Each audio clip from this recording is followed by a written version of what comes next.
Distinguished speakers, honorable guests, dignitaries, members of AIT officials. Ladies and gentlemen, namaste. Good afternoon, good morning, and good evening to everyone joining us here at AIT from all around the world.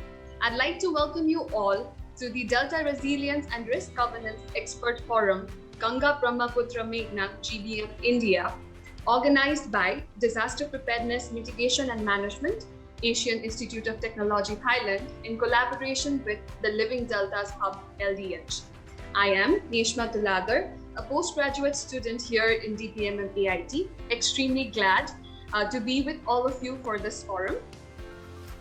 So, Delta Resilience and Risk Governance Expert Forum is actually a 4-part series, a platform we have created to bring together the primary stakeholders, as we say in layman terms, experts, who've been invested in deltas via research and administration policy making, catering to the need of converging policy, science, and practices so that we can lead to coherent actions, mainly in South and Southeast Asian deltas. So corresponding to the quintessence and our stance in making resilience leading to sustainability via our contribution in DRR, this event is really important for us of bringing together as an advocacy mechanism of converging science, policy, and practices so that we can create better futures for the deltas. So to jumpstart this very first expert forum of the 4-part series, I'd like to invite Dr. Indrajit Pal, Assistant Professor and Chair, Disaster Preparedness Mitigation and Management, Asian Institute of Technology, Thailand. I'd like to invite Dr. Pal for the welcome and brief overview of what the event is all about and about the series. Over to you, Dr. Pal. Thank you. Thank you very much, Nishma, and also welcome from AIT team, and on behalf of LDH project as well, I'd like to welcome you all for this forum. Just a quick brief, actually, this program is a little bit different than the usual webinar. So here we have tried to put into like two groups, primarily the academician and practitioners. So the key stakeholders for the Delta. So as you know, like the Delta are among the world's most vulnerable socio-ecological system. And in GCRF Living Delta Hub project, we have tried to see the how we can sort of protect delta and also try to understand the delta degradation and resilience loss through the country's perspective. So we have 3 countries in the project. So we have tried to look into in 4 segments of this series. So that today is the first one. We started with Ganga Brahmaputra Meghna Delta, India, and followed by Bangladesh and Vietnam. And eventually the 4th one will be the regional, where we'll try to see the regional picture of the delta resilience and how the risk governance is in place from various perspectives to draw some sort of not the conclusion, but maybe recommendations to the government groups or the stakeholders might be helpful for the policy making process. So that's the aim of the Living Delta as well. So without further ado, maybe we can proceed with the process of today's discussion. So it's more of a discussion, open-ended. Our project Deputy Director Andrew Henderson is also here with us. So he will be chairing the session. So I'd like to hand over to Neshma to formally introduce Andy. Thank you.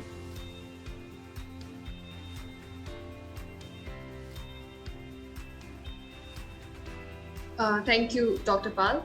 So, for chairing this very forum today, we are very obliged and pleased to have Dr. Andrew Henderson, the Deputy Director in Living Deltas Hub, LDH.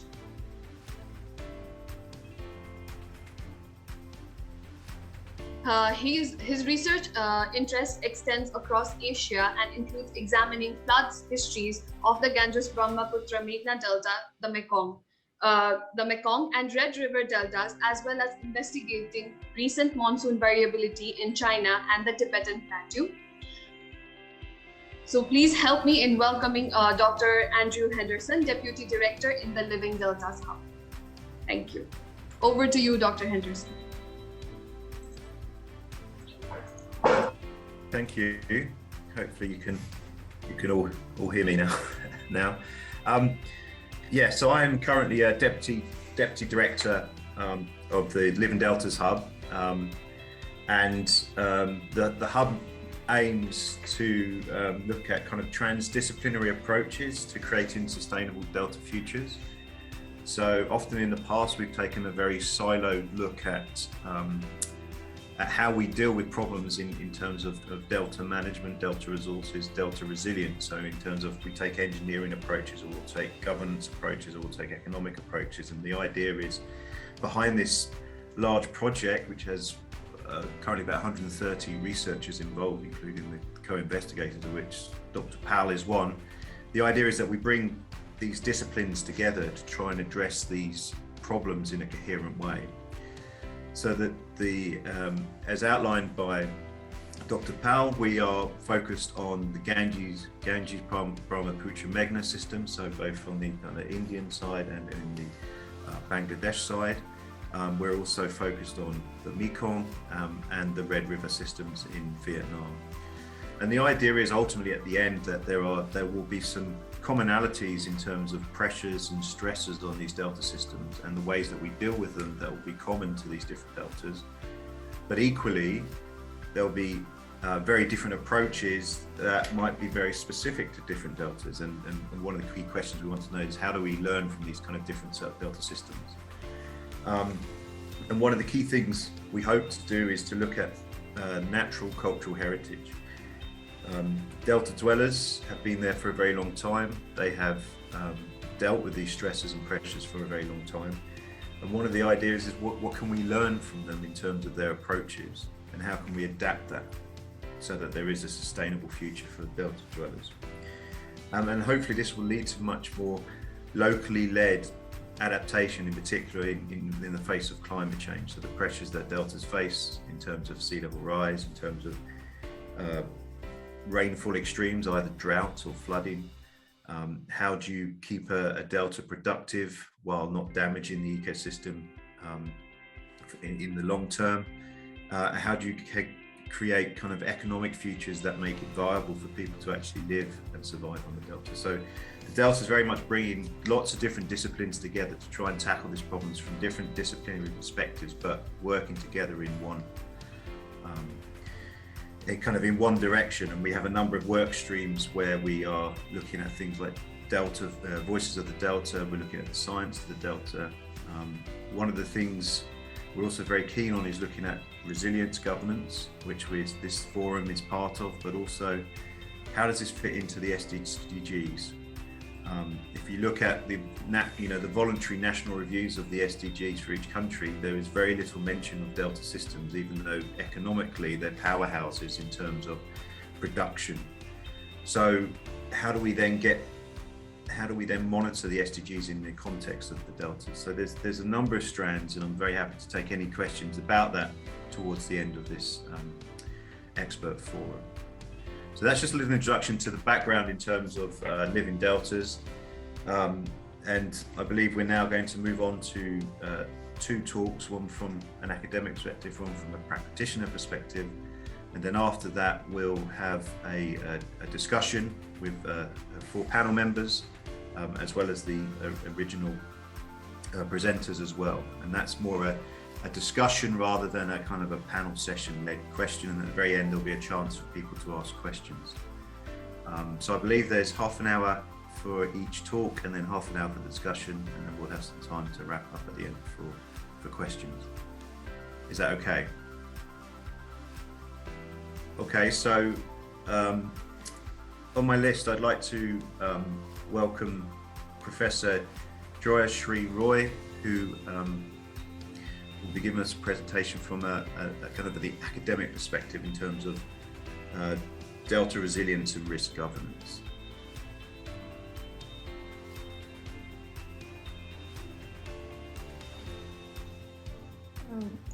Okay, so Neshma, should I start? Neshma, you are on mute. Yeah, I guess sure. Dr. Andrew actually made my job even much more easier. So just briefly introducing Professor Joyshri before we head to her presentation. She is presently an inaugural Bangabandhu Chair, Professor at the Asian Institute of Technology, Thailand. She's also the Professor of Economics at Jadavpur University, now on lenient. So I guess now I think the panel is very much excited. So over to you, Professor Joyshri. Thank you. Hi, everybody. I just wanted to thank the organizers for giving me this opportunity to speak on the topic. Because what I feel is that in the face of unprecedented human action-induced changes in climate parameters, a commonly asked question that we usually face is the human system resilient? Which means if it has the capacity to deal with the changes and continue to develop. So because the change is happening faster and coping capacity of various natural and human systems are slower. So in the literature, it is well established that such capacity is extremely context specific. So what is critical from my point of view for resilience building is, can we build the resilience through preventive action? Can we anticipate and act beforehand so that we do not have to face the damages and then cope up with the damage? So to maintain the non-declining service flow from the ecosystem is the best priority. And if you look into the environmental literature, then we know that Professor Dasgupta and Professor Partha Dasgupta and Professor Carl Goran Miller, repeatedly established in the literature, and you know of the recent biodiversity report, which Dasgupta report has come out, and which is actually a follow-up from the Millennium Ecosystem report. And their approach says that we need to go beyond the GDP approach and take the human well-being approach. I'm sorry. Am I audible? Okay, sorry, because I was just seeing someone saying that whether I'm audible or not. Okay, so what I wanted to say is that, so basically it is the human well-being approach we all need to be adopting. And in the human well-being approach, what it means is that how natural capital and access to the natural capital and how the natural capital quality can be managed for a continuous undisrupted flow for services is very important. So when we talk of the ecosystem services, we know from the Millennium Ecosystem that report that there are different kinds of services, of which we know very much about the provisioning services like food, fodder, etc., and also the supporting services. But what is really important, which we usually forget, is the regulatory service. So any ecosystem provide climate regulatory or weather regulatory or natural regulatory services. Say, for example, a delta provides different regulatory services for the climate system. It's a system which provides flood protection. So similar, many other regulatory services are identified in the Millennium Ecosystem report. So that is something which is very important. So when we are talking about any natural capital or we are talking about the ecosystem, we need to look into these ecosystem services and whether the service flow are functionally maintained. So that is what we need to be talking about. So what sometimes I see is that, okay, let me come back to that a little later. So the Ganga-Brahmaputra Meghna Basin is integrally related to the river systems. and provides vital ecological functions and shared by neighboring countries. So this is also very important. It's a contiguous ecosystem, but it is artificially politically fragmented. So it has governance challenges, definitely. So welfare implication of the impacts of natural environment and global predicted climate variability gets complicated in a fragmented system as well as in a low adaptive capacity region. So the current population pressure in the GBM Delta, GBM Basin has a historical past, and past development choices have led to multiple irreversibilities. So understanding these irreversibilities is very important if we think in terms of sustaining the services in future. So when I was looking into, when at some point of time I was working on Sundarban Delta, I found that officially the status of Sundarban Delta is nothing different than a mega city like Calcutta, because land in Sundarban is managed by the same urban planning rules. So how can we take the land of Delta having the same value compared to an urban land system? So they are very different ecologically, functionally, and their role in the sustainable development. So we have a starting point which is very wrong and which is not compatible with the sustainable development or ecosystem approach. So we need to look back and see how we can make some transformative change in all these existing governance systems. So this is just one example I wanted to give you. So we need to change framing the Delta Development Plan, or do we call it Delta Management Plan? Do we call it Delta Maintenance Plan, Regulatory Service Plan, Nature-Based Solution Plan? We need to decide, and we need to decide collectively. And we need to debate science, action, and policy groups to come to a consensus for greater human well-being. Now, basin approach for managing the GBM cannot avoid the culture and socioeconomics of the basin, as Andrew has already said in the beginning. So today, I will use the word culture as a verb, and as it is used in biological sciences. That is, when we talk of tissue culture, we use the word culture to mean maintaining conditions suitable for growth. As per my definition of culture for today, GBM river system and its basin can be said to have created the necessary condition for suitable growth of human and non-human life forms, which is thriving here in an interconnected way, reinforcing each other. So ecosystems provide necessary conditions for cultures to develop. As human beings, we consciously or unconsciously develop our affinity for a place or situation which help us to grow and create a sense of belonging. Art, food, habits, ceremonies, seasonal festivals, architecture, way of life, music, all grow up organically from the people around the riverine biophysical system. So some common socio-cultural identity grows in a river basin, which is definitely different for people living in coasts of an ocean.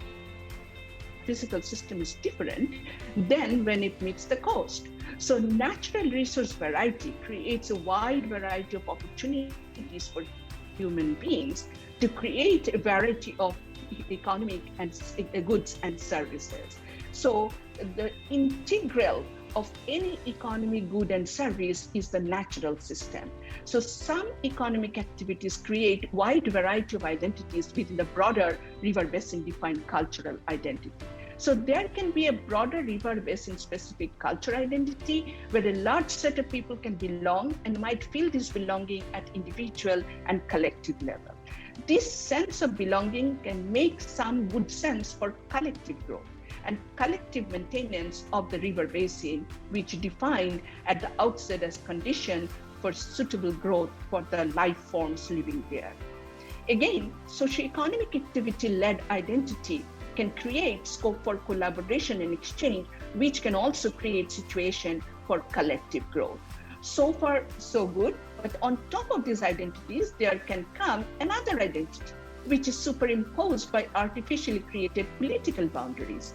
Under such circumstances, what would matter for people belonging to the contiguous river basin is to find ways and means to create a new identity which can empower them to negotiate for collective protection and maintenance of the biophysical condition and situation suitable for growth of life in the river basin. So collective dialogue and exchange is at the core when we live in a world with multiple identities every day. I will just give one example from one of my joint research efforts with colleagues from Bangladesh. We are trying to find out what is the lesson learned from 27 flash flood in northeastern part of Bangladesh, which was due to unprecedented heavy pre-monsoon rainfall in the hills of Meghalaya in India and flow of water on its natural course through the plains of Bangladesh. But when we were looking at the economic loss of people of Bangladesh, we realized crop loss could have been avoided by the farmers if the farmers planted short duration paddy variety instead of 180 days variety. I was telling my colleagues from Bangladesh that in India now farmers use 90 days paddy variety. We realized why research collaboration among the neighbors who belong to same river basin but artificially separated by political identity need to find an institutional mechanism to rise above fragmentation and think about collective well-living. I think we need such details which can help the forum to build ideas for mutually beneficial collaboration and actions for collective good within the region. Global SDG framework under SDG 17 provide a new political avenue for such collaboration. So we need to make SDGs as the core of diplomacy in this decade of faster collective growth under risk and for building resilience. So with rising extreme weather events, climate developmental approach. With these words, I'll stop here now, but I can take up any question later on. Thank you very much.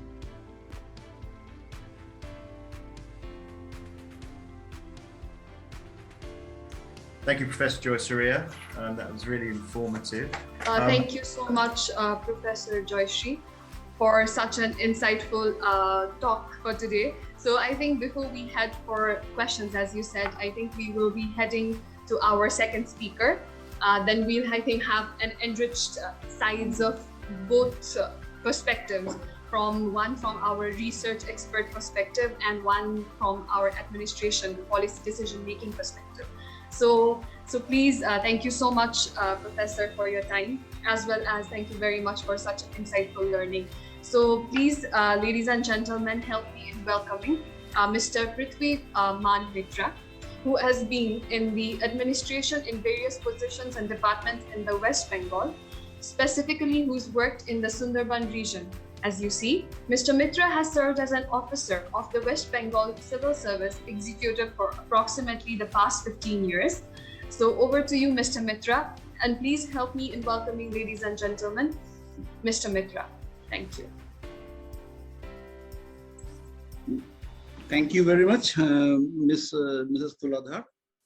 First of all, am I audible? Am I audible to everybody? Yes, please go ahead. Yes. Yeah, we can hear you. Thank you very much. I am very thankful, and let me please, first of all, at the very onset, express my gratitude at having been invited in this August forum. I'll just be very crisp and very specific in sharing what my experiences have been and my understanding has been after working in the Gangetic Delta as in different capacities. First as block development officer in one of those blocks, and then as the officer in charge of the disaster management department.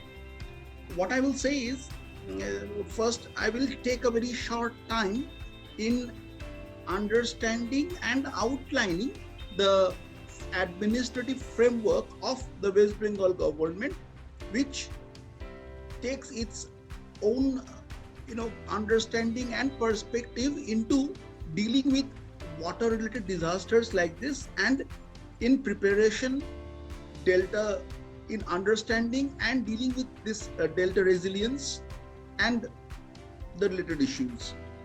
First, I will try to point out the two at the face of it, two districts, North 24 Parganas and South 24 Parganas, and also Purbo Medinipur district.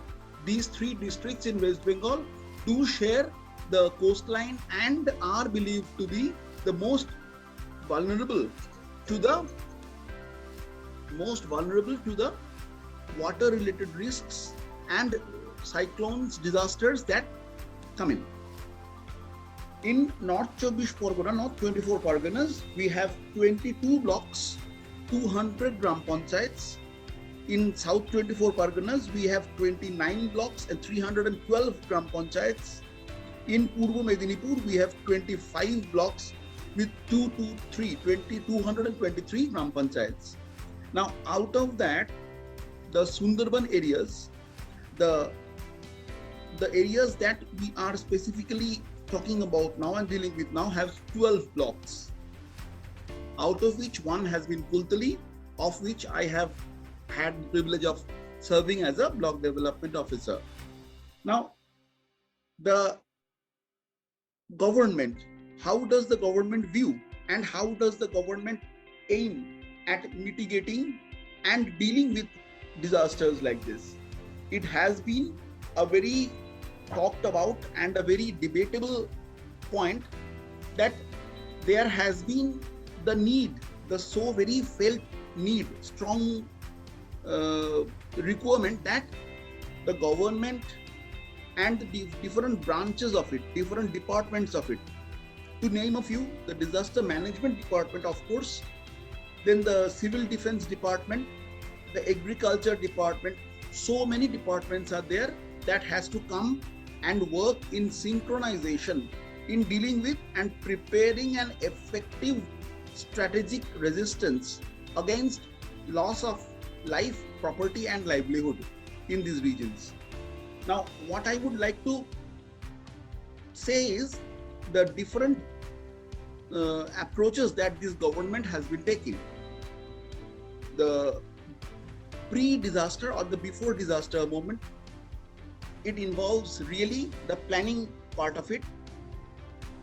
Before disaster, the most important thing that has been actually the crux of the matter is the perfection and development of the warning system, the R&D issues that has been on the development very soon. We have seen in the 2004 tsunami that the warning system that has been there in place, we have received the warning in time. We have gone for warning the population that has been the most vulnerable. But in spite of all that, in spite of all those efforts, the percentage of vulnerable population that we have been able to make aware, evacuate them in time and get them into the shelters, the flood shelters, has really not been very adequate. But after that, from 2004 till now 2021, very, very long strides have been taken in improvement. And now we can really say that although we do have a long walk in front of us, but still we have made some very significant progress. Now, if I then say that after the warnings have been received, and we have in place before us the data that we need to go and need to warn the people there and have them evacuated, have them come and take shelters in the multiple cyclone shelters that we have. It has been done, and we need to have a strong machinery in place. The disaster management department that has its headquarters in Kolkata. We have a directorate. We have the district magistrate's office in all districts. I will restrict myself in the discussion of these three districts only. We have the disaster management department in the district also. And then on a very micro level scale, in order to ensure the multiplicity of different decision making centers, we have the block office at the crux of the epicenter of the issue. The area which after being identified as the most vulnerable, as the most susceptible to sustaining damages, we do place a block development officer over there, who is normally a member of the provincial civil service. He has to his account, he has to his disposal a very strong and a very large team of officers and staff, of a disaster management officer also, and other engineers and other officers of various departments, who then at the block level, they work in synchronization at carrying out and planning the strategy of how to go about it. We have the officer from the disaster management department, from the food and supplies department, the doctors at the health department, the department of animal husbandry officers from that department as well. Then we have WBACDCL, the electricity department, irrigation department, and so on. We have lots of departmental officers who in normal times, they have their own work, they go about their own work.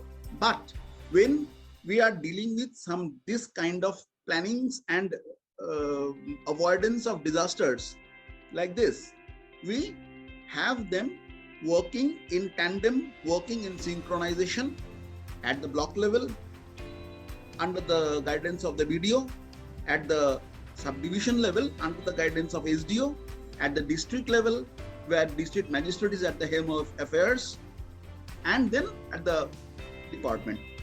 So these multiple decision making centers, these multiple points where actions are being initiated and policies are being framed and carried out in a very short duration, we do have a very robust mechanism which deals with these kind of situations. Now, apart from explaining the administrative framework, what is actually being done before disaster, as I just pointed out, after having the data before us, meteorological data, warning data, we do use that data in awareness campaigns, whereby we can go about, inform the people, you are vulnerable, please get evacuated. We help them in doing so. Then after that, we go for a very different kind of approach, not really after that, at the same time actually, a planning which requires long-term planning of building infrastructure. It was felt, if I am allowed, I will go back to the period 2000 to 2005, where it was felt that we do not have enough cyclone shelters in place, because once a disaster strikes, the amount of people that will be vulnerable and the amount of cyclone shelters that we will need in order to safely have them evacuated, in order to safely able to provide them with the basic necessities of life during those hard times.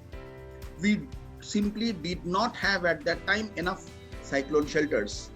But since then, 2000 to 2005 onwards, government, both at the national and at the state level, if I talk about India and West Bengal, has been very mindful of such inadequacies and have taken very strong steps towards building, planning, and having implemented all such cyclone shelters, which have been, if I am correct, last 5 years have seen more than 500 cyclone shelters being built up in the Sundarban areas alone. And if I take into account the district of Purva Medinipur, the number will rise even further. Now, that is one part where we go about building infrastructure. There is also another aspect which the government has been very mindful of. That is preparation of database and having them updated on a very regular level, which is the database of really vulnerable people, the old people, the sick, maybe the pregnant woman, the children. We have a different database of them all, which are being regularly updated by the social welfare department, by the health department, by the general administration, all of them. So that these database definitely comes in handy when we need to have a very clear understanding of whom do we need to evacuate fast, and when it comes to prioritization, if at all, whom do we need to go and reach out to at the very onset, who needs our help the most. In order to have this and have a clear idea about this, the database that we have and prepare and update at a regular level really comes in handy. And one more issue that needs to be pointed out here: the database prepared by the health department, the database prepared by the social welfare department, we need to and we do have a very close synchronization amongst such departments, where data are being exchanged and efforts are being made continually, so that any duplication of efforts is being avoided, and a proper synchronization is absolutely ensured in order to have a very effective strategy when we need them the most. This is our pre-disaster point. Now, if we come to the part where during disaster thing, actually, when disaster strikes, actually what happens is the district offices, the block offices, they at that time, they have all these teams, rescue teams in place. They have all officers to ensure absolute coordination in place. The departments, as I just mentioned, if I please have the liberty of pointing them out once again: the disaster management department, the civil defense department, and the health department, who ensures doctors, availability of medicines, organization of health camps, civil defense departments, of course, the rescue workers who come in, the animal husbandry departments who look after the cattle health, the cattle rescue part, the WBACTCL, the electricity department, whose duty is it to ensure that electrocution deaths or electrocution casualties are avoided, awareness campaigns about loose electric wires, etc., disrupted during disaster is absolutely taken care of, and people are made aware of these things. And of course, restoration of electric supply and getting back to the proper normal way of life as soon as possible after the disaster is mitigated. Then we have the irrigation department, of course, at the very helm of affairs, the department which takes care of the status of the embankments, which part or how many of them has been disrupted or damaged, having them realigned, having them mended, and so on. The repair teams, the rescue teams, they are kept in place and they are mobilized immediately. Now, in all these departments, as all of them are working almost, of course, separately, the general administration, as I pointed out a little while ago, under the DM at the district level, the SDO at the subdivision level, the DTO at the block level, they do ensure that the coordination is there, the synchronization is there between the different departments, so that duplication is avoided. Of course, the resources, of course, we know that the resources at hand often are not what we would have liked them to be. So resources and their optimal use is of absolute necessity at that time.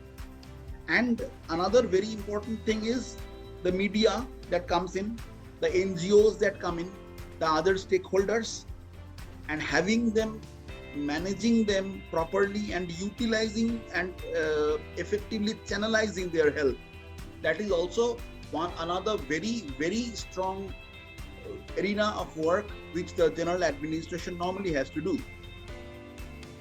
After disaster, after the disaster has struck, maybe the major crisis after that has been averted, then also another very important work comes along after disaster, that is the restoration of normal services and getting the people back into their normal way of life at the earliest. The cyclone shelters or the rehabilitation centers that hitherto has been filled with people, getting them operationalized, keeping them operationalized to the extent necessary, and managing the resources that has been felt in need: food, water, clear potable water, medicines, bleaching powder, and so on and so forth. Hereby, I would just like to lay emphasis on one very recent development and a very special initiative of the government of West Bengal, which is Duare Sarkar. A part of Duare Sarkar has been Duare Tran, which literally means relief at your doorstep. Government has really been very robust and very proactive in ensuring that this has been the way, and the vulnerable people, the affected people, the victims of such disasters do not suffer any more than they really have to. And we will, of course, do whatever and the maximum that is humanly possible to ensure that they get back to their normal life at the earliest. Now, if we just go into another planning sort of thing, that is what happens after disaster. We know that loss of life, loss of property, those are very strong side the thing of disasters. Once they strike, loss of livelihood is another very important thing that we need to take into account and work towards. And the government has been very mindful and very keen on ensuring that the livelihood restoration of people who are affected hereby is immediately ensured and immediately they are placed. Now, in the government policy, if I just go into this government policy, the government policy towards this Sundarban Delta thing has been mostly the embankment realignment, of course, is there, but it has been felt that the population at the vulnerable area is much more than what it should be. Government has therefore been consciously trying to encourage people to go into permanent but slow out migration from that area. And in order to ensure that, the government has been planning for on-the-job training so that people have good jobs, sustainable jobs out of the vulnerable area, and they are encouraged to move out. Now, if that is ensured, if that is the track that we are in, if that is slowly but surely we achieve that, we will definitely be ensuring that the population at the vulnerable area, the risk zone, should we say, we will be able to reduce not only the population of that area, but also reduce the pressure on the natural resources over there. We will be able to ensure better life conditions for those who stay, better safety measures for those who choose to stay back, better sustainability of livelihood for those who stay back, and then we need to go for this kind of policy.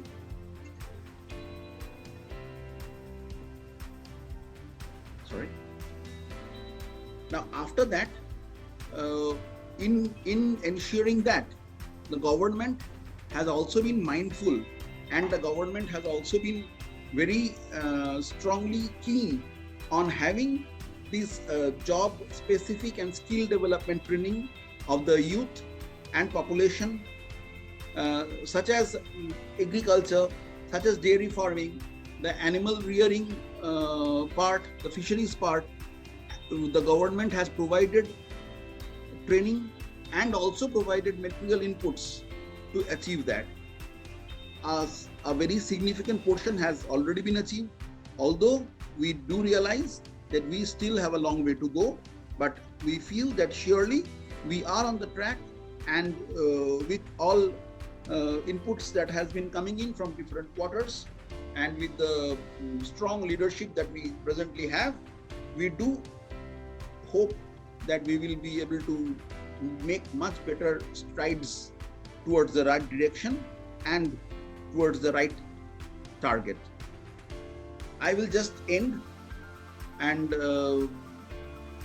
thank you very much once again for inviting me to this forum. I hope I have been able to make some contribution here. Thank you. I will then be taking questions if you have any.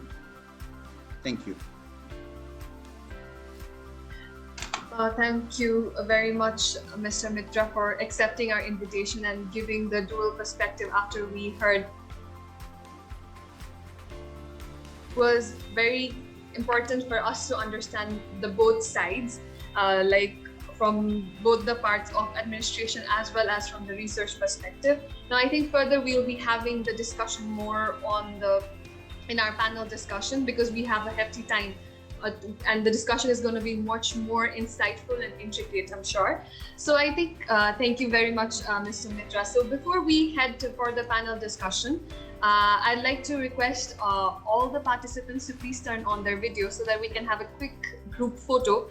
I hope that in the next forum series, surely we'll be able to gather here in AIT itself for a group photo for everyone and meet everyone in person for this kind of discussions and forums.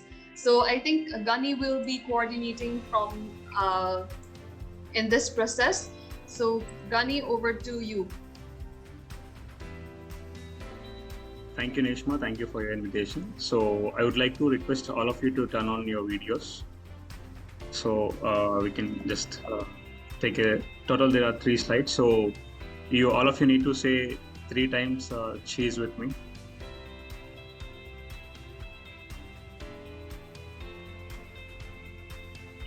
And also a request to all the co-hosts, apologies for the cross-posting. There has been some other people are trying to join. So from on, we can close the administration part and it will be handled by our team. Thank you.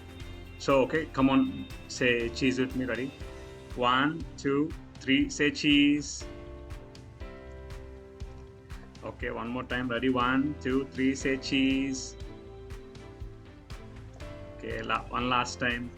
1 more, 1, 2, 3, say cheese. Yeah, thank you everyone for cooperating with us.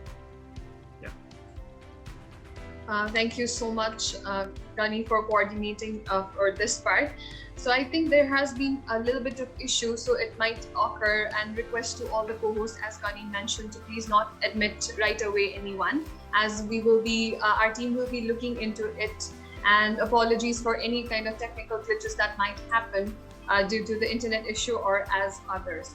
So I think before we start with the panel discussion, I see all the discussants are well ready for jumping into one of the most, I think, most important discussions and parts for today. So heading on to the panel discussion for today, one of the main highlights for today's event. First, I'd like to give a brief introduction to all our discussants present here. We have Professor Tuhin Ghosh, the Director of the School of Oceanographic Studies, Jadavpur University, India. He has an expertise in the coastal geomorphology, disaster management, climate change impacts, adaptation strategies, and human migration. Next, we have Dr. Rajarshi Dasgupta, who's working as a senior policy researcher at IGES.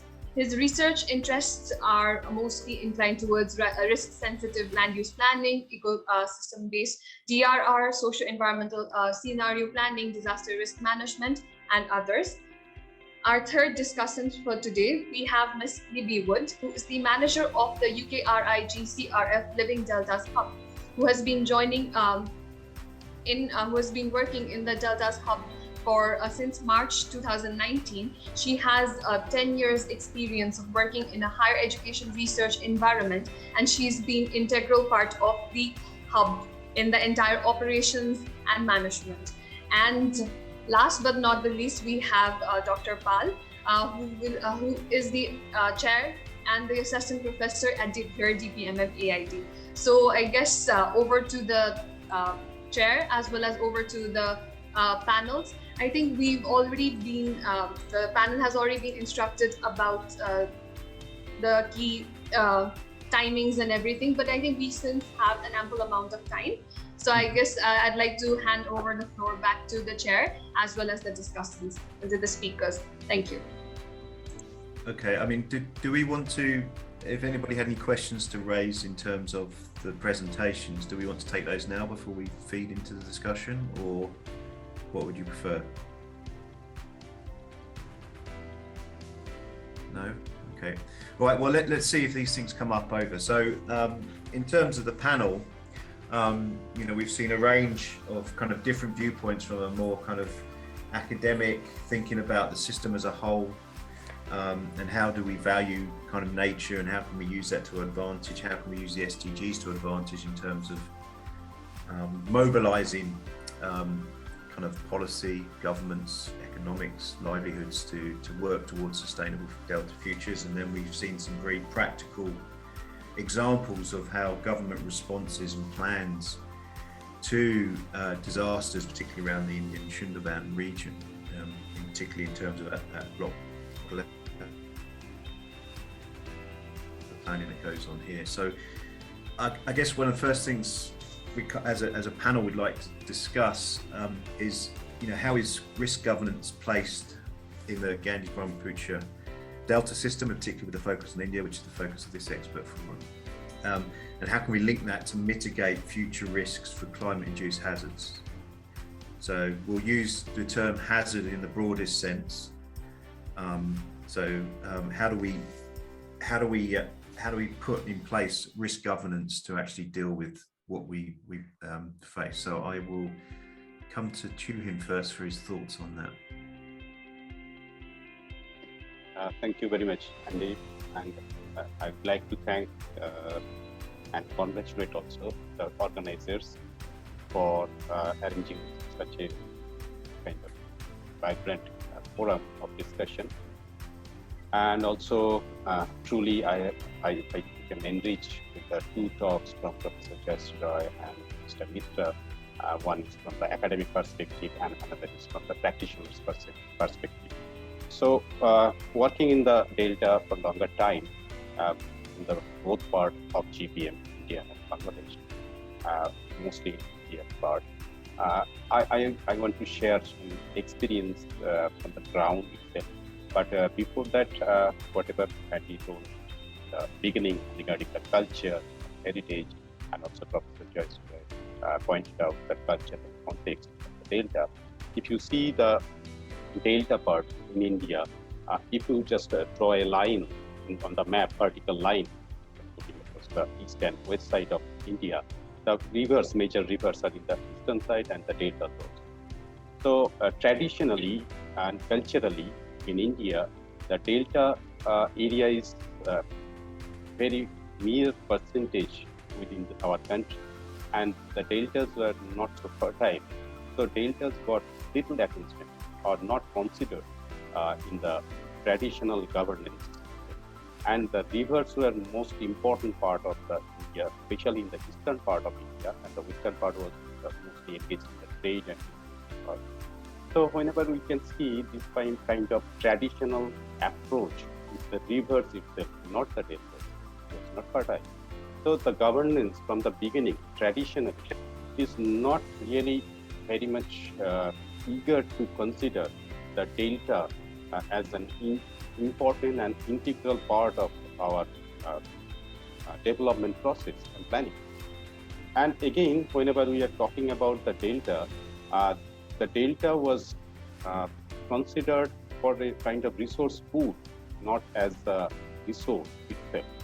So this is the traditional approach of our government, and that's why there is some kind of a lag between the governance towards the delta. And if you talk about the health of the delta, which is actually providing, as Professor Joyce was talking about, the ecosystem services, the health of the delta was not really considered well.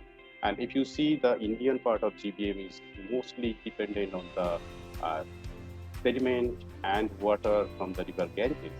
And from the source to the end of the river Ganges, there are hundreds of interventions in different states in India. And those are actually causing a lot of problems and the delta degradation. If you see the entire GBM, you can see the eastern part of the entire GBM towards Chittagong area, just near the Parishal and other part. You will see there are a lot of progression of delta. And here, whenever you are coming from the eastern side to western side, it's kind of a time machine. And you can see there is degradation. So why in the same delta, if you do not consider the invisible boundary, international boundary, why in the same delta there is some kind of progression and degradation both? And this is because of the water, the appropriate proportion of water is not coming to the delta in the Indian part. And that's why the health of the delta is degrading, and the interventions are also. And if we consider about the adaptation part, unlike Bangladesh, in the forest, in Indian GBM, people are living. So in that way, people have started local-led adaptation much before than us, we thought of. So that is there. And the adaptation is not only in the human perspective, adaptation in the mangrove perspective and in the wildlife perspective. If you consider tiger in a mangrove forest, it's impossible, but it's there. So they are also adapting, and we have seen mangroves are adapting. They are actually changing their root system to stabilize themselves. And whenever there are a lot of cyclones, we are facing the growth of the mangroves has changed, and that is also seen within our research. So that is there. That adaptation is also there. But in terms of the future of delta, if we talk about the risk, what I was mentioning, where is the risk per se? We are not, if we do not consider, if we do not prioritize the delta, then why should we consider the risk? And the risk perception is lagging there. And that's why whenever we have seen this kind of natural calamities, there is no approach of post-disaster need assessment. It is not there. And we are always thinking about the short-term solutions, short-term crisis management kind of thing, rather than any kind of long-term solution. I think we can discuss more afterwards. So at the end, whatever the management perspective, whenever we are talking about, Professor Roy was talking about the neighboring countries' collaboration, but there is no collaboration within our own country. So the different states are using river Ganges in different way, and that is causing problems in the Indian GBM. But there is no SDG 17, presence of SDG 17 within our own country. So that is another problem. So at the end, I can tell you that the proper management, we need to think about the long-term solutions to come up with some kind of resilient society and infrastructures towards the subjective well-being of the people and sustainable social ecological system within the India GBM. So I can talk that talk. Thank you. Okay, thank you, Chirian. That's really, really kind of insightful in terms of thinking about the Indian Sundarban in particular. I want to come to Rajasi Gupta now. If you could think and reflect on how risk governance in the GBM, how we can place it so that it mitigates future risks from climate change induced hazards. Thank you. Thank you very much, Andrew. I take this opportunity to thank all of the presenters as well as the organizer of this event and having me here at this August forum. So I'll be just adding, I'll take some examples from all of your speech and we'll try to add and substantiate with some examples. In IGS, which is a kind of research cum developmental institute based in Japan, so we have several projects in both sides of the Sundarban, including the Indian side and the Bangladesh side. So we have been working very closely with IIT Kharagpur, and in Bangladesh we are working very closely with Khulna University on different aspects. So what I will take you through the overall the climate risk as well as the option for adaptation. So we are just sitting 1 week, like we are waiting for one week to COP26, and if you have read that the initial kind of documents, it says the priority pillar is going towards ecosystem-based adaptation, as Professor Roy has rightly mentioned. And she has brought Dasgupta's report, although I'm not that Dasgupta, but the Dasgupta report clearly says that the way we have so far measured the development through GDPs, it's not substantive, and we have to really shift our scale. And he proposed the inclusive wealth index. But I see a lot of opportunity in terms of ecosystem-based adaptation in the Sundarban Delta. And taking forward this, whatever you said in ecosystem-based adaptation or nature-based solution for the future for the Delta, so what is important to understand where the key risks lies in terms of ecosystem services. So let's first consider about the mangroves per se. So there are plenty of research on mangroves, and we have sort of tried to quantify the extent of mangroves over the decades and what are the future scenarios for that. And we use several scenario building techniques, try to understand. I think Mr. Mitra can remember, we had him also in a workshop in Kolkata where we had all the senior ministers and all that. And then we try to understand what is the exact pathway in future, where the future state of mangroves. We found, I can give you some statistics. There is a possibility if we take a green path, which means that less developmental pressure, lot of lack of sort of connectivity, and just people will engage in building the mangroves and building the ecosystem services. So there would be a kind of increase of 0.1 to 3% in the next 30 years. Similarly, if they take a kind of more development-oriented approach, there is a chance of reduction of around 4%.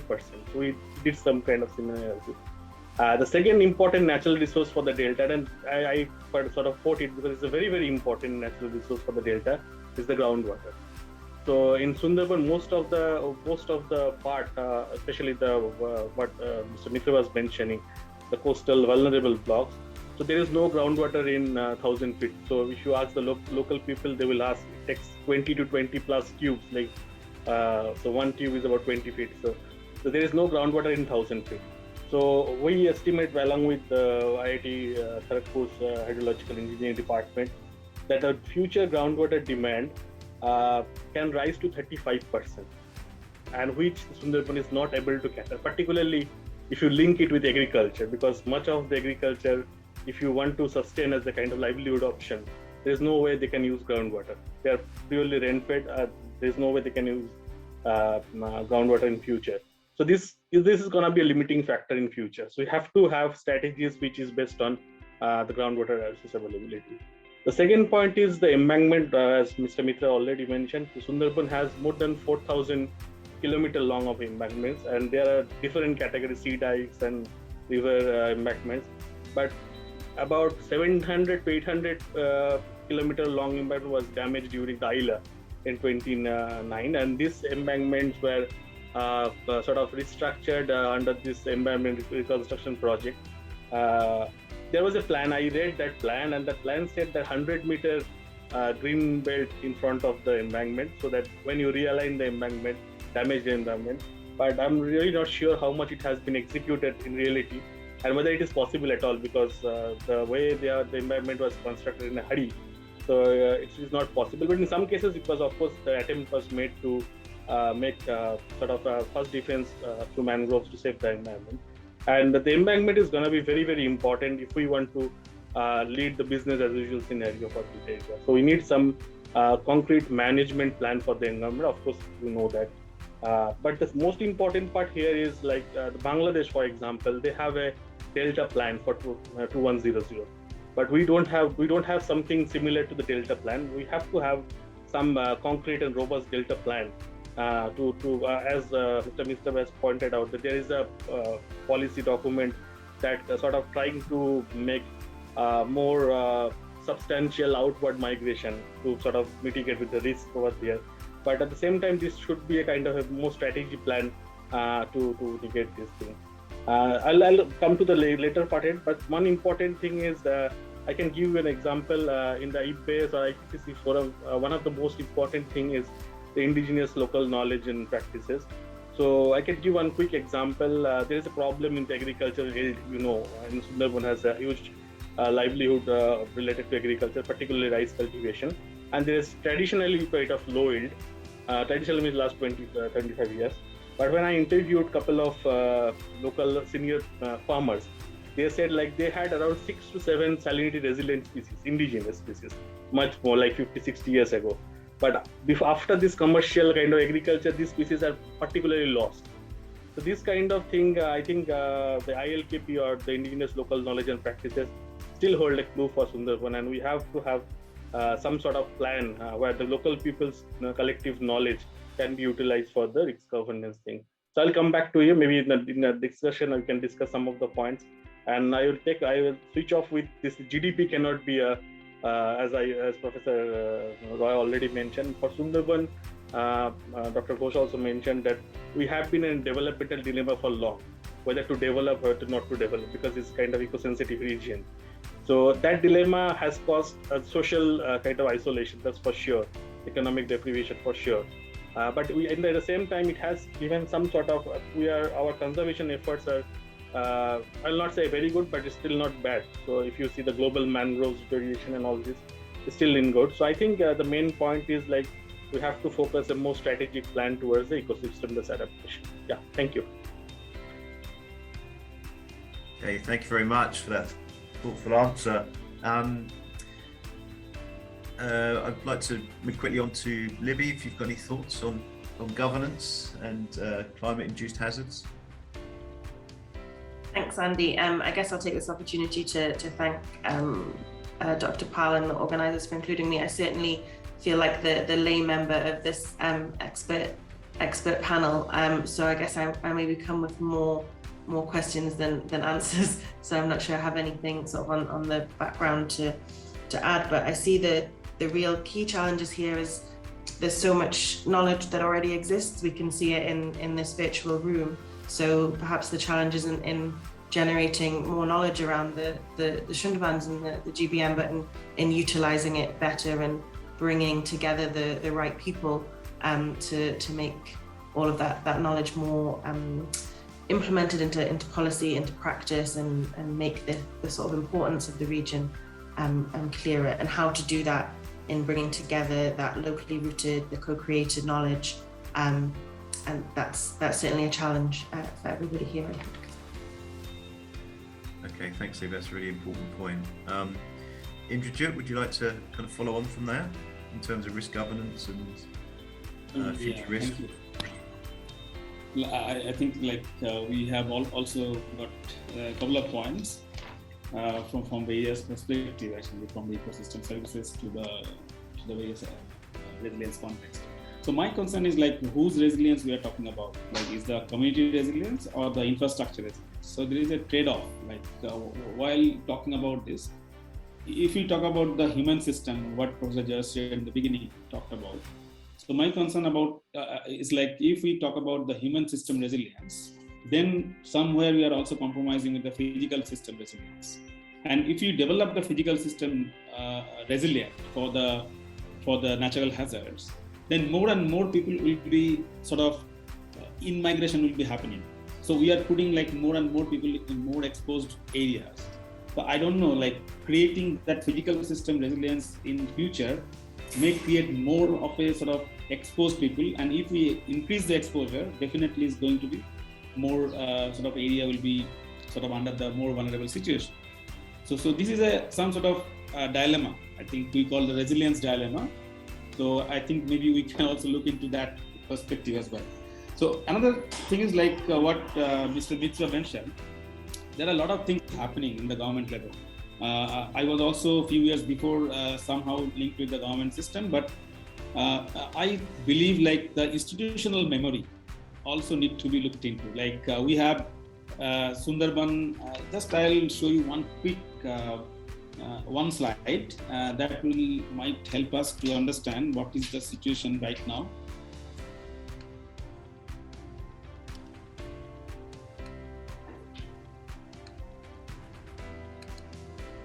So this is the, I think many of us know about this, on the left side, I have not mentioned that this is the ongoing process right now going on. We are actually trying to figure out how many different cyclonic storm actually impacted through that Bay of Bengal areas, and also impacted our Sundarban areas and Bangladesh as well. So we have a lot of cyclonic storm happened from 1971 to 2021.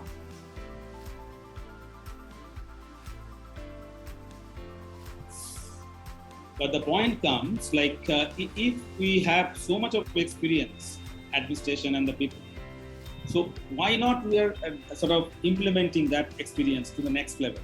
So the problem we have faced in Ayla, what Rajesh also mentioned, and also Mr. Mitra mentioned about this, we have a lot of problems, lot of impact during Ayla, and still I think we have visited a couple of times after the Ayla as well. There are a lot many things can be addressed. In 10, 12 years of time. So I think somewhere there is a disconnect, and the very idea of this forum will try to take out some message from the perspective of the administration. Administration is doing excellent. Already Mr. Mitra mentioned there is a secretariat for the disaster management, that there are set disaster management plan, and there is also some other plans as well, a national disaster management plan and the guidelines also there. But how far it is percolate down to the ground level? That is my concern and question to this group as well. So maybe through this forum, obviously we can come up with some points where resilience can be taken into consideration to the perspective of various stakeholders. That is one perspective. Another thing is we also know about the build back better concept, what mentioned in the Sendai framework of one of the priorities. But whether we are practicing that build back better in the context of the resilience, always we are thinking about the short term and quick solution, and quick solution never come with that build back better. And I think the build back better concept also needs to be practiced in the resilience perspective. So these are the few things. Maybe we can come back again and over to Andy. Thanks. Okay, thank you, Indrajit. I wonder whether Professor Roy or Mr. Mitra would like to add anything to that discussion. Yeah, Professor Roy.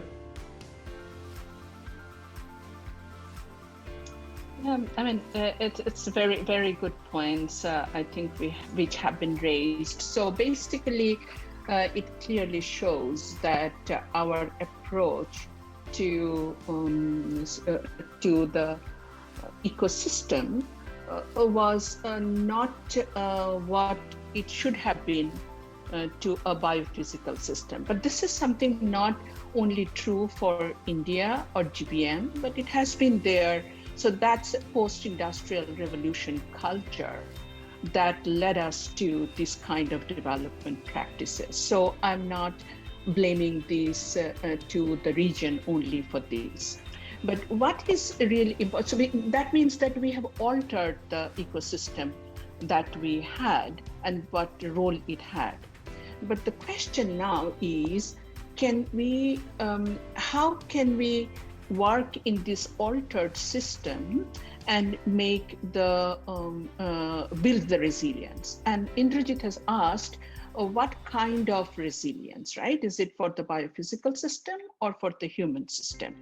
My answer to that is that if you want to make the human system resilient, you cannot disintegrate it from the natural system. So we need to see that what functions are integral for human system resilience. So that integral modeling from academic perspective is very much needed, and it's not something which is not doable, but which needs long-term research efforts, and then only we can build it up, right? So this is something which I feel is very important.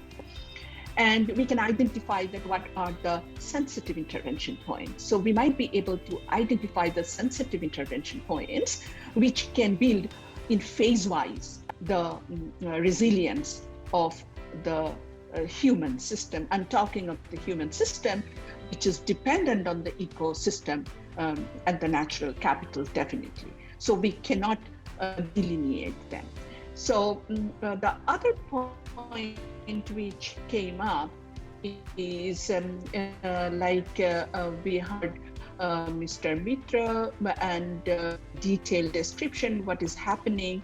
So it's also, the literature on adaptation and climate change, disaster. It's a common finding now from many case studies that the existing governance structure, state-led governance structure globally in different parts of the world have been doing fantastically in terms of extreme events, which need immediate action and immediate responses. So that has grown, that culture, that training, and that process has become integral into the administrative processes globally. But it is also proven now that the states have failed to respond to slow-moving onset of changes. And so there has been discussion so far that climate is going to change, it is changing. I think over past, just even if I take the IPCC 1990, or even, I don't want to go back to the Stockholm Conference of 72, but even if I take 1990, when scientific evidences are being liberally distributed for everybody to access, and it has been said that what kind of long-term planning is needed, so which I called the preventive action. So you need to anticipate and you need to adjust. So that anticipation and adjustment is not limited to early warning system alone. That's a extreme event response strategy. But we need adaptive strategy, which goes beyond disaster risk reduction. That's what I want to say. So basically, the disaster risk management has developed in one particular direction for attempting to the extreme events and short-term events. We have not made, even academically and politically and management-wise also, how to integrate it with the climate response strategy, which is a slow-moving and advancing, but it gives you enough time to respond to that. So I think we need transformative change in the approach to the whole problem, and which has not happened. And I don't think we can delay any further. We should have started yesterday, so we should really think that how we can go forward with that. So that's another very important issue which I think it came up. And so whether so another question, just I'm sorry I'm taking long, but I'm just thinking that Indrajit raised another point that if we make biophysical system resilient, then are we bringing in the danger of more in-migration? But what I want to say is that if we follow the ecosystem-based approach, then it means sparing the ecosystem. So that's one of the strategies that we need to look into, right? So how do you leave the nature for doing the regulatory services, not just food provision and fodder, and so those our mundane material needs. So if you are really looking at resilience building of the biophysical system, that will have an integral part as less human population pressure on that. So that will increase the whole approach in a different way. And so I do not see a contradiction. So if we can follow it appropriately, then we can address both the questions. So we need to go beyond disaster risk reduction and how we integrate with the climate response in terms of adaptation is, I think, very important, which has not happened so far in the region and which has to happen if we really think to avoiding major disasters and major damages, which will be irreparable in coming years. So I'll stop here now. Yeah. Thank you, Professor Roy, for that answer. That was really insightful, and you raised some really important points there. Mr. Mitra, do you want to add anything to that? You don't have to. There's no pressure to.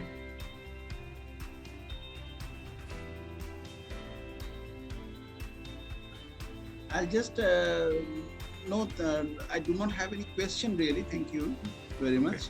Okay. I would just like to add one point simply that government approach and government policy making a policy framing of policies and putting them into practice, the short-term as well as long-term perspective has really been very good and very improved over the last few years. But there has been few areas where really more literature and more research papers need to come in before the government. Government is really keen to have them on board and think about them. Just for example, I was just thinking about one point for the last few minutes, that is that government is encouraging out migration on a very gradual basis. Government is trying for capacity building measures on the job training, etc., to provide for a better and more sustainable occupation for the population of that area, so that they can out migrate gradually. But what about the massive investments that has been taking place in those vulnerable regions regarding, say, transport, regarding, say, electricity network? Because if we really encourage out migration on a long-term basis, and at the same time we go for massive amount of investments towards these kind of long-term electricity building, transport, road building, etc., and all that. So on the face of it, they might seem a little contradictory to each other, but really if we think on a long-term basis, they are maybe they are in sync with each other, but they do really appear to be contradictory on the face of it. That is just one thing that I would have liked to point out. Thank you.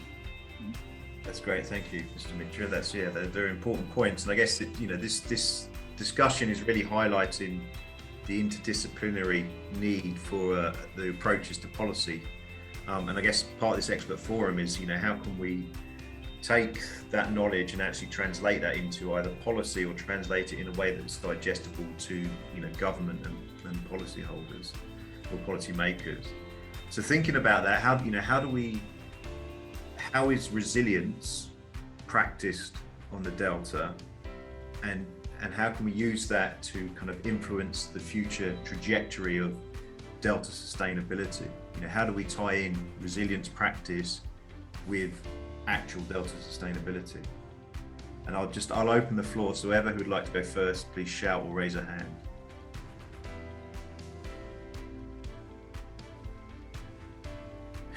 You've all gone shy on me.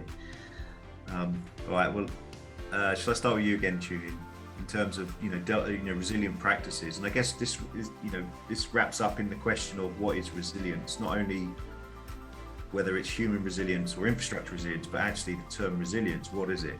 How do you define resilience? Thanks, Ed. Actually, in the earlier discussion, as Professor Roy and Dr. Paul also mentioning, whose resilience we are thinking about or we are talking about. Probably for me, from my understanding and experience, I can tell you that the resilience of the delta is most important, and later on the human system will come. So there is no contradiction, as Professor Roy mentioned. So if we think about the delta resilience and if we think about the delta health, then we need to consider the biophysical settings of the delta and how the delta is gradually changing and why that is changing.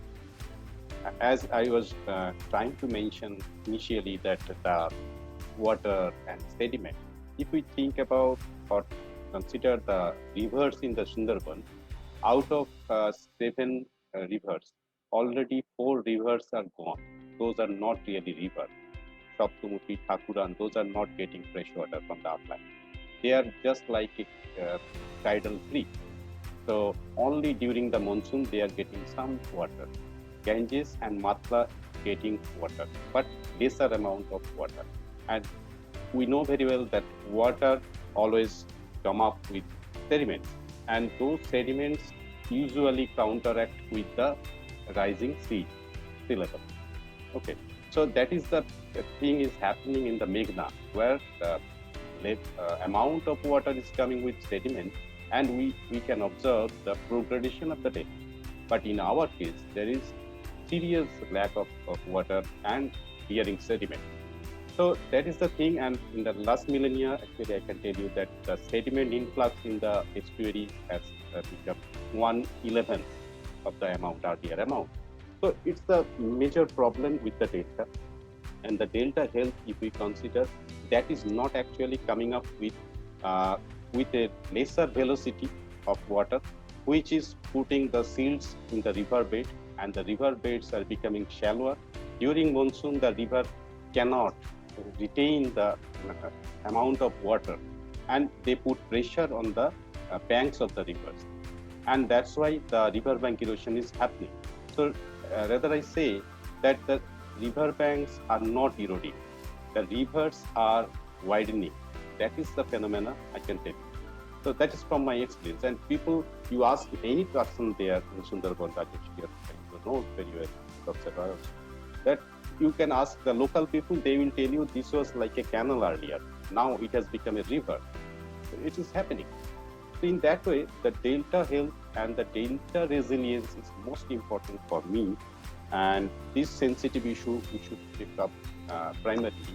Then that is the longer phase, as Professor Raj mentioned, that is the longer phase planning we should have.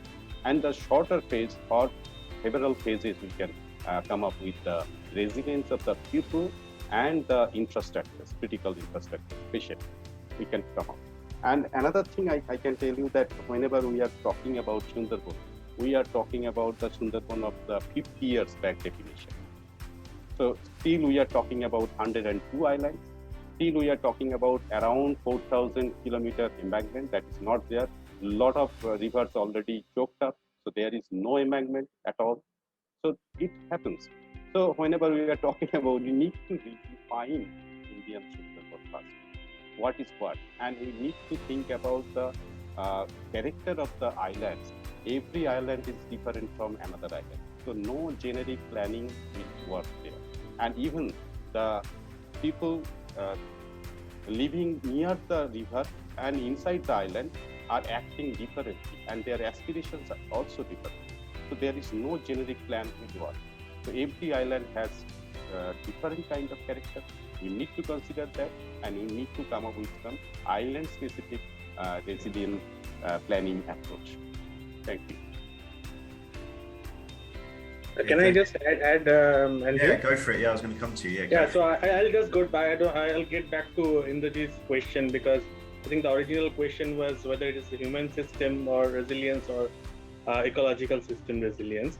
So let's think of a socio-ecological system. So it's we're not about geophysical vulnerability of the area, the social system as well as the ecological system. Now coming to the second point, we need to have an ecosystem based, as you said, way forward. We need to have a ecosystem based adaptation measure.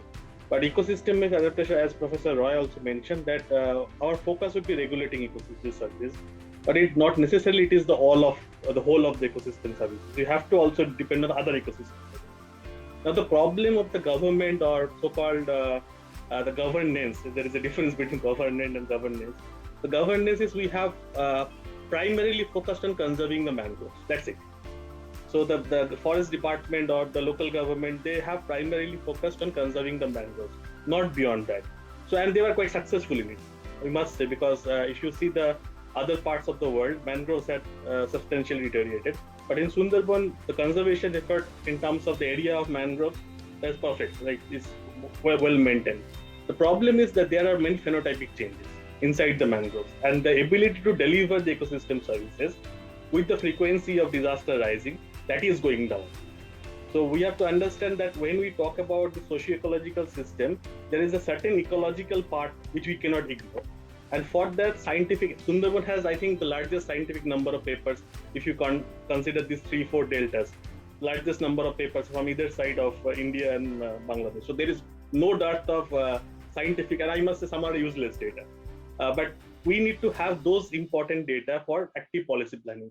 That's why my point is, like, we have to have more forums where scientists can sit together with policy planners and provide the exact amount of data, like when exact data is required. As Mr. Mitra was mentioning, that they are willing to accept data in terms of ecosystem and in terms of river thing. All these are like very important data. But we need to have a forum where we can exchange ideas, or we can give some direct feedback to the policies.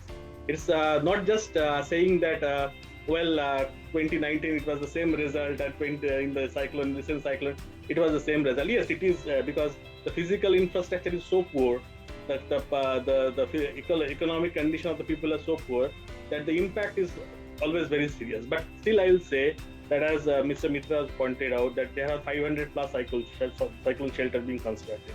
So during the cyclone Ayla, it was, I think, 54 or something, if I'm correct. So there are some slow changes. I must say slow changes. But let's hope for there are some Delta plan, as Professor Roy was mentioning, that we have to have adaptation plan, not a DRR plan. The adaptation plan has to come with a Delta plan.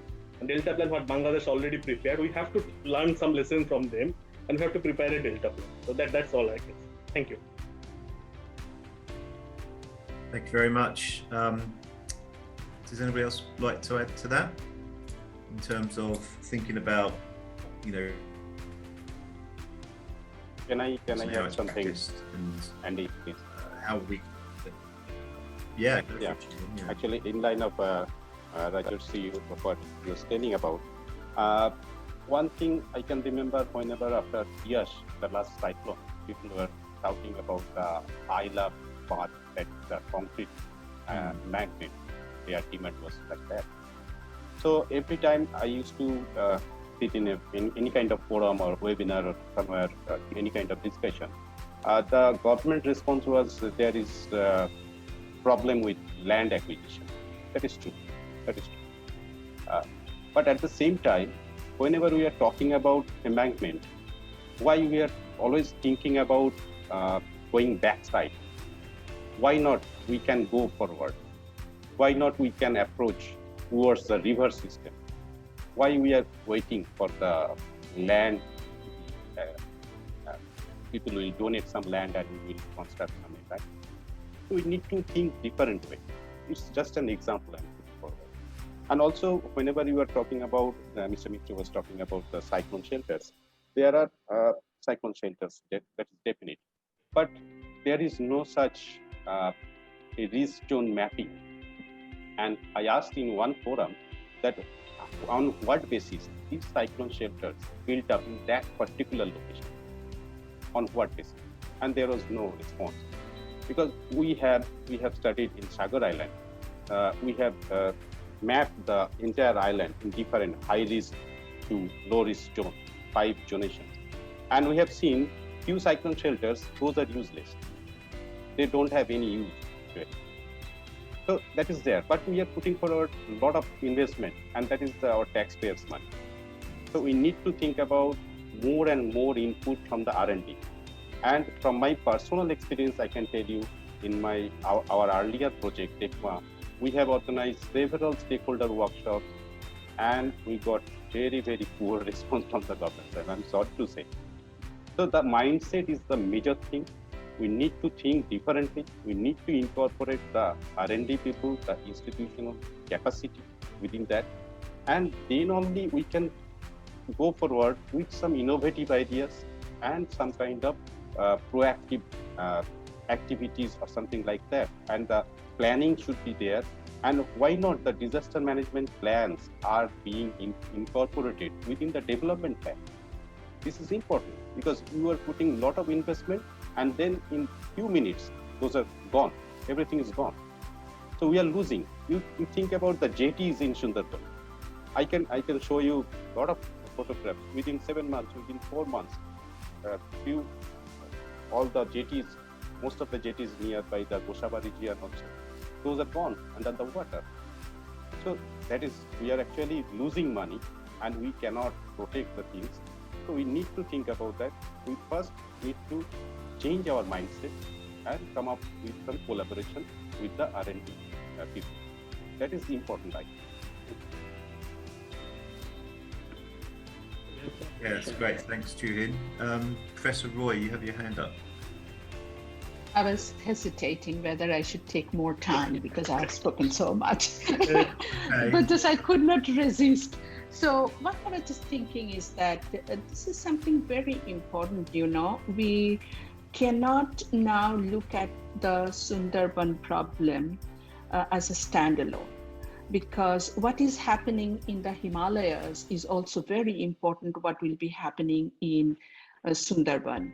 So given that we know the Himalaya Hindu Kush report of HIMAP report of ECMOD in 2019, it clearly shows that there is going to be more water flow through the rivers in this region over next 30 years, right? So if that is going to happen, then what we are seeing as widening of the river and more discharge of water, more sediment flow, etc., are going to happen.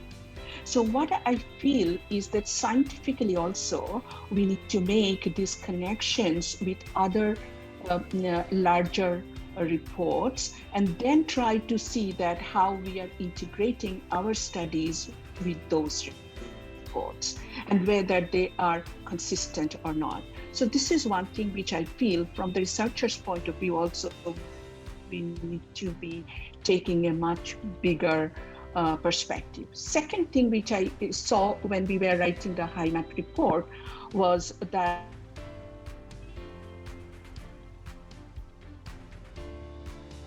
HIMAP report is that, so to make Hindu Kush Himalaya region resilient, what will be needed is a huge demand for climate mitigation globally. So unless global climate mitigation or temperature target of Paris is not maintained, then we are going to see more risks in the region. So if we take, say, for example, 1.5 degree rise, 2 degree rise, 3 degree rise, if we take these and then take a timeline over which, so we have to plan for next this century, right? So if we are taking this long-term view, and that has to be taken by the researchers, because department is there for 5 years, and I know that bureaucrats, I'm sorry for them, they're there for 3 years in their own departments. When they learn the whole thing, they have to leave the department, right? So the knowledge doesn't get into the whole process. So this is a completely different time frame within which the political and bureaucratic work works, and the science is going to, demand the action. So it has to be done in a different way. So we have to think transformatively. So it's not about blaming each other, but saying that how we can fix our system, which we have created for a different purpose, and now we have to create for a different purpose. And from that point of view, what I feel is that at different levels, if we see what will be the hazard zone for this region, then maybe planned retreat, and that has to start maybe today. So if that has to start, then for that, a perfect discussion with the participation and inclusive adaptation plan need to be there.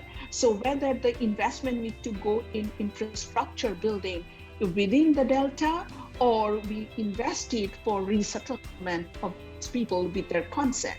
So these are the things I think are very important, bigger questions the researchers need to be addressing and coming up with, so that they can put something on the table of the policymaker, so that policymaker can also realize what are the issues they have to address in the near term. That's great, thank you, Professor Roy. Indrajit, you have your hand up? Yeah, thank you. I mean, Rose Jesse already mentioned a couple of points. Thank you so much.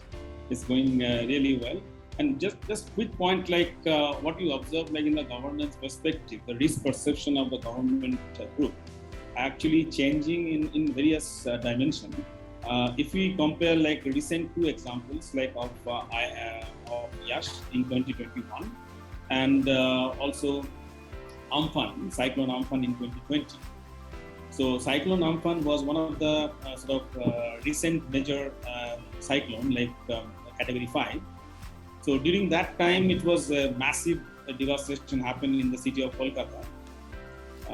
But when the administration got the information of the next cyclone within 1 year time, and the memory was very fresh, I think we have seen in the media and also in the reports as well, and practically, like government has taken a lot of steps. Although the cyclone path was little different, but it was very good preparedness we have observed, like keeping the lesson from the previous cyclone. So what I was expecting, like maybe in Sundarban area also after Ayla or such type of cyclonic storm or any other storm surge, maybe government can take lesson and like implement in a similar way in the Sundarban area. But what the point is coming about the investment, coming repeatedly. I don't know, like whether it's a wise to invest that much of amount of money for, like we all know, like 4,000 kilometers of embankment cannot be made concrete, and we know if it is made concrete, there are that could be good, but it may not be feasible. Bangladesh having more longer embankment, and they need more support, stronger embankment. But it's not feasible. So I think also we need to see the trade-off and feasibility, what is possible within the context of the government's perspective. Many things are good, but many things are not maybe implemented in the context. So that contextualization of the risk also may be one of the issues. Maybe we cannot make a generalized, what Tuhil mentioned, one point I need to make one example. In Thailand, we have seen mangrove, like they are not occupying the land side. What they are trying to do, like occupying the seaside. So the mangrove is actually migrating towards the sea. So it's an excellent project. Like it's doing really well. In 5 kilometers possibly they have started with. Now it's expanding to the southern part of Thailand and many other places. And Vietnam and Indonesia is also replicating the similar model. Like moving towards the sea and putting that coastal area more resilient with the mangroves. So that's an excellent idea actually. But maybe the context is little different. The river size is not exactly the similar like ocean. So if you go from both sides, then it will be narrow again. So anyways, like I think that there are perspective also, maybe we can look into the government risk perception is changing, but I also agree with Professor Jayasree's point, like more and more information to be provided to the government for a right kind of decision or risk informed decision. Thank you. Yeah, I just have a quick comment in response to Professor Pal's comment. See, in Indian side and Bangladesh side, so there is a distinct difference between government. For example, in the Indian side, people generally consider government as a service provider. So you have to provide them water, whatever you require. But that part in Bangladesh is often catered by NGOs. They have a very strong presence over NGO, and I have seen people asking the NGO head when he is visiting the area, please create a road here, please install a tube well here. Whereas this responsibility in Indian side primarily goes to the government. Of course, there are NGOs who are working, but the government's responsibility, as I said, like primarily goes to service provider thing. Now, with coming to Professor Raj and Mr. Mitra's comment, that yes, we have to sort of grow beyond those things. So that is very important. We have to go beyond that just service provider concept and have to have some sort of planning thing and long-term planning. This is service providing is more immediate basis. Like we lose a particular pond, you restore that pond, something like that. But as Professor Roy also mentioned, that when this administrator knows exactly the problems is like this embankment is vulnerable, or this he is transferred to a different department, or somebody new comes in, and then the entire thing starts from zero. It's kind of a repetitive change. That's why what I really believe that it's important to have a concrete data management plan, and that can be, I take Professor Ghosh's comment that can be as low as a island level or as low as a like village or 2-3 village level. Only when we can manage the risk more precisely. Yeah, that's it. Thank you. Can I come in? Right, yeah, For you a can small, yeah. So what good. I wanted to say is that let me just put forward one more perspective. So basically, if you look into the IPCC 1.5 2018 report, then you will see that it clearly shows that mangrove is an ecosystem which is more resilient even at 3 degrees Celsius. So which simply means that why there is so much of discussion on mangrove as an embankment, that is now almost proven in the literature. And what should be the depth of the mangrove to act as a protection to the shoreline is also there in the literature. Even from our Indian literature also there is there. So I think, we really need to look into this ecosystem-based approach and mangrove-based embankment rather than concrete embankment, because my humble suggestion is that if we go for concrete embankment, we are killing the ecosystem. We are again taking a town planning approach and engineering approach. This has more money for contractors, investors are ready to do that. World Bank is happily will be coming for giving money. Asian Development Bank will be there, but let's understand they are development banks. They are not ecosystem conservation financial institutions. We must make a choice, or we make them to realize that it's a different development approach that we are looking for. This is number one. And the second thing is that if we go for this mangrove-based adaptation, then as I said, it builds resilience to up to 3 degrees Celsius, number one. And number two is that it will give you the mitigation benefit. So it will be sequestering carbon. So adaptation and mitigation, and it has also been shown in the IPCC 1.5 chapter 5 that this has highest synergies with all the sustainable development goals. So we need to look for intersection of adaptation, mitigation, and sustainable development together.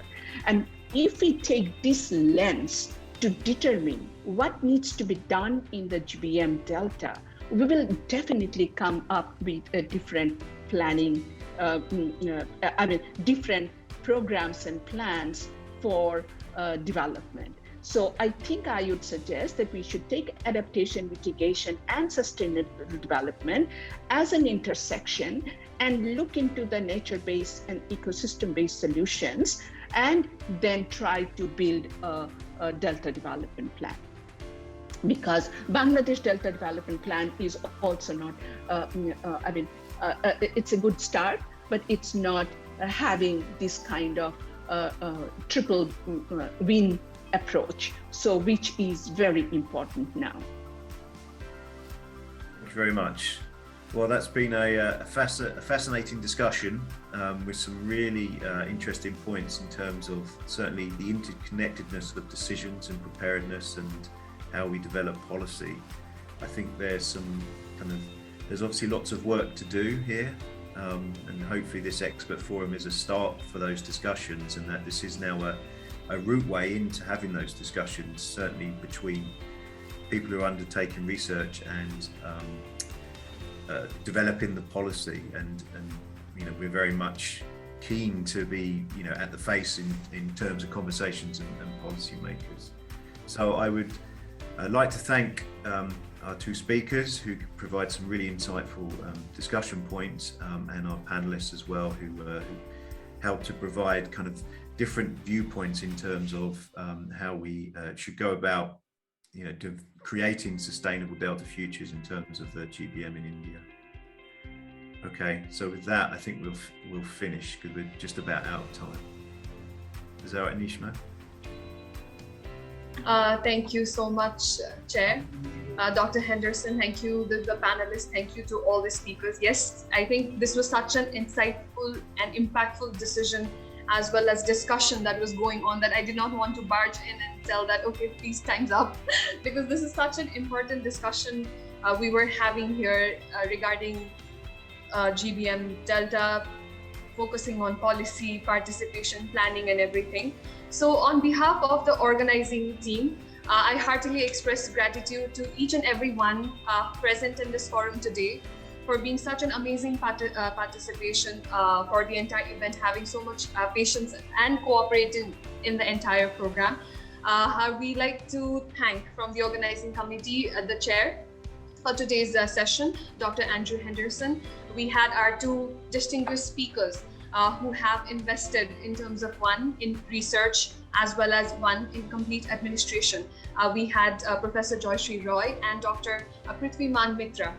And for our panel discussion, we had co-discussants.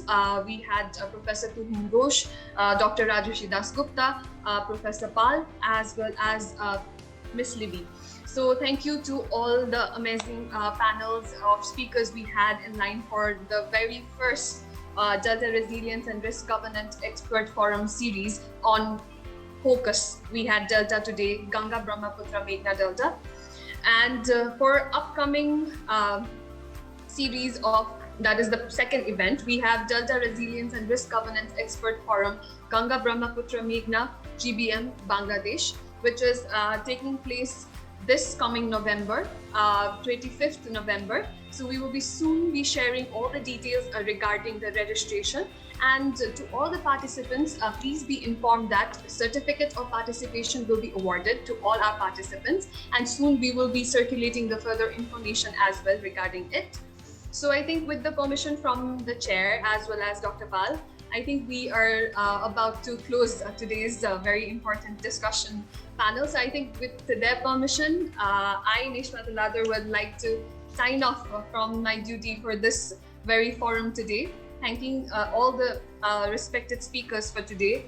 So we will stay connected, and I will be sharing, we will be sharing this recording our participants and members as well. So telling that and welcoming you to our next series coming November. We will be meeting you again coming November on 25th. And this series will be continuing until February next year, 2022, with a gap of December as there's holiday in most of the parts of the world. We will be taking a short break for the month of December and continuing again in January and February. So we will be circulating further information accordingly. So thank you for being such an amazing audience. We had some questions which were addressed in the chat section as well. So saying that, I'd like to sign off, I think, from today's such an insightful and important discussion. And just to be noted that today's discussions, the output, I'm sure everyone is keen on knowing what the output might be or what kind of thing we're going to do post-core series. So we will be coming up, we have plans of writing a paper or coming up with something that could be presented to the policymakers as discussed in today's forum. So further, we will be keeping you on loop and keeping you informed. Saying that, I'd like to sign off and stay safe, stay healthy. Thank you and namaste from me. Thank you. Thank you, Nishma. Thank you. Excellent moderator. Thank you very much, Nishma. Thanks. Thank you all.